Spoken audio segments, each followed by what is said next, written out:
আজকের পর্বে আপনাদের সাথে শেয়ার করব উত্তরবঙ্গের জনপ্রিয় ডিম দিয়ে আলুর ঘাঁটি।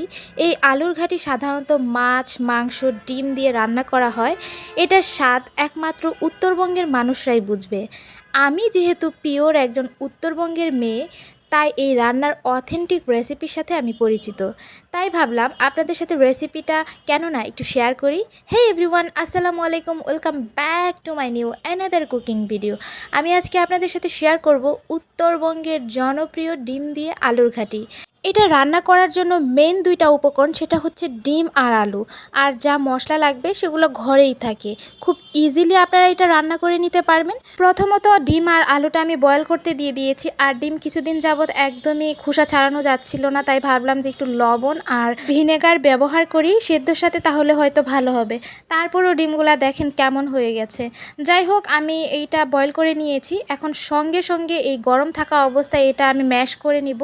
আপনারা চাইলে একদম পুরোপুরি ম্যাশ করে নিতে পারেন, আর কিছুটা একটু কমিয়েও করতে পারেন, কোনো প্রবলেম নেই। তারপর চুলায় আমি একটা কড়াই বসিয়ে দিয়েছি। এখন আমি ডিমগুলো হালকা একটু লবণ আর হলুদের গুঁড়া দিয়ে একটু ভেজে নিব, জাস্ট অল্প পরিমাণ ভেজে নিব।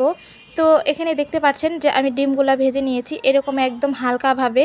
তো এই পর্যায়ে মনে হলো যে হয়ে গেছে, আমি উঠিয়ে নিচ্ছি। এখন কাজ হচ্ছে ওই কড়াইয়ের ভিতরে আমি এখানে ব্যবহার করব ওই তেলের ভিতরে আস্ত জিরা। জিরা দেওয়ার পর এখানে দিয়ে দিচ্ছি আদা, রসুন, পেঁয়াজ আর কাঁচামরিচ একসঙ্গে পেস্ট করে নিয়েছিলাম, সেই পেস্টটা পরিমাণ মতো দিয়ে দিয়েছি।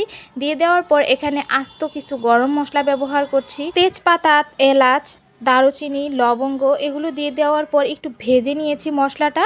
তো মশলাটা ভেজে নেওয়ার পর এই পর্যায়ে আমি পানি ব্যবহার করেছি। তারপর একে একে হলুদের গুঁড়া, মরিচের গুঁড়া, জিরার গুঁড়া আর গরম মশলার গুঁড়া দিয়ে দিয়েছি, আর দিয়ে দিয়েছি পরিমাণ মতো লবণ।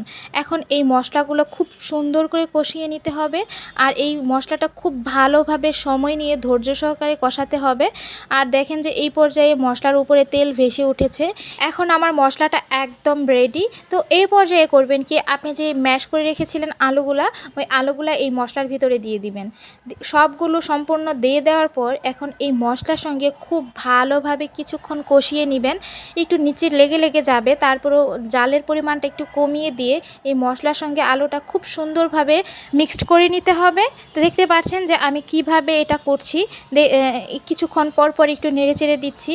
তারপর এখানে আমি ব্যবহার করছি নর্মাল পানি। আপনারা চেষ্টা করবেন এই পর্যায়ে গরম পানিটা ব্যবহার করার জন্য, তাহলে টেস্টটা অনেক বেশি ভালো আসে। আমার তো গরম পানি করা ছিল না, যার কারণে ইনস্ট্যান্ট আমার পানি দিতে হবে তরকারিতে, তাই আমি এখানে নর্মাল পানিটাই ব্যবহার করেছি। তারপর ঢাকনা দিয়ে ঢেকে দিয়েছিলাম।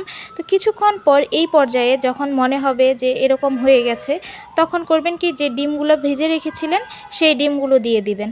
এখন ডিম দেওয়ার পর আবারও ঢাকনা দিয়ে ঢেকে দিতে হবে। ঢেকে দিয়ে অল্প অল্প করে জাল দিয়ে একটু নেড়েচেড়ে রান্না করে নিতে হবে। আর এখানে দেখতে পাচ্ছেন আমার তরকারিটা প্রায় হয়ে এসেছে। এই পর্যায়ে নামানোর শেষের দিকে এখানে আমি দিয়ে দিচ্ছি ভাজা জিরার গুঁড়া আর গরম মশলার গুঁড়া। এটা দিলে খুবই ভালো হয় টেস্টটা, আপনারা অবশ্যই চেষ্টা করবেন এটা দেওয়ার জন্য, তাহলে কিন্তু খুবই ভালো লাগে। আর আলু যেহেতু পানিটা শুষে নেয় রান্নার শেষেও, যার কারণে আমি একটু আগেই নামিয়ে নিব, একটু পাতলা পাতলা থাকতেই। পরবর্তীতে দেখাবো যে অনেকটাই ঘন হয়ে যাবে যখন একটু ঠান্ডা হবে। তো এই পর্যায়ে আমি নামিয়ে নিয়েছিলাম। তো কিছুক্ষণ পর আপনাদের দেখাচ্ছি এখানে একদম ঘন হয়ে গেছে। আমার এই ভিডিওটা আপনাদের কাছে কেমন লাগলো সবাই জানাবেন। আল্লাহ হাফেজ।